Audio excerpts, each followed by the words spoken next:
নমস্কার বন্ধুরা, প্রাণ গার্ডেনিং চ্যানেলের আরেকটা ভিডিওতে সবাইকে স্বাগত জানাই। বন্ধুরা, মার্চ মাস কিন্তু পড়ে গেছে আর এখন গরমটা বেশ বেড়েছে। দিনের তাপমাত্রা মোটামুটি 35-36 ডিগ্রি সেন্টিগ্রেড তো থাকছেই, আবার রাতের তাপমাত্রাও কখনো 20 কখনো 22 এরকম অবস্থায় থাকছে।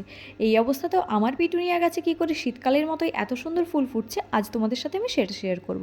আমি কিন্তু এখন প্রায় প্রত্যেক সপ্তাহে খাবার মেনটেন করি না। এখন আমি করি কি, 1 লিটার জলের মধ্যে 100 গ্রাম করে খোল 3 থেকে 4 দিন ভেজাই।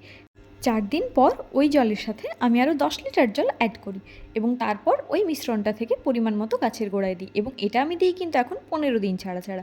আর একটু গরম পড়লে এটা কিন্তু আমি মাসে একবার করে দেবো। ও হ্যাঁ, প্রতি লিটার জল পিছু আমি মেশাই 1 গ্রাম করে পটাশ। এক্ষেত্রে আমি সাদা পটাশ মেশালেও যাদের কাছে সাদা পটাশ থাকবে না তারা কিন্তু লাল পটাশ নির্দ্বিধায় মেশাতে পারো। আর হ্যাঁ, দুপুরবেলার কড়া রোদ থেকে বাঁচানোর জন্য গাছটাকে কিন্তু অবশ্যই সেমি সাইডে রাখতে হবে। আমি কিন্তু সকাল 10টার পর গাছটাকে ছায়াতে নিয়ে চলে আসি, আবার বিকেলবেলা 3টের পর রোদে বের করে দেবো। তোমরাও তোমাদের শীতের পিটুনিয়ার এইভাবে মেনটেন করতে থাকো আর দেখো কাজ ভরে ফুল একদম মে মাস পর্যন্ত পাও কিনা। আমাকে কিন্তু অবশ্যই জানিও তোমাদের সেইভাবে ফুল হলো কিনা। আর ভিডিওটা যদি ভালো লাগে প্লিজ লাইক করো আর চ্যানেলটা সাবস্ক্রাইব করে প্রাণ গার্ডেনিংয়ের সাথে থেকো।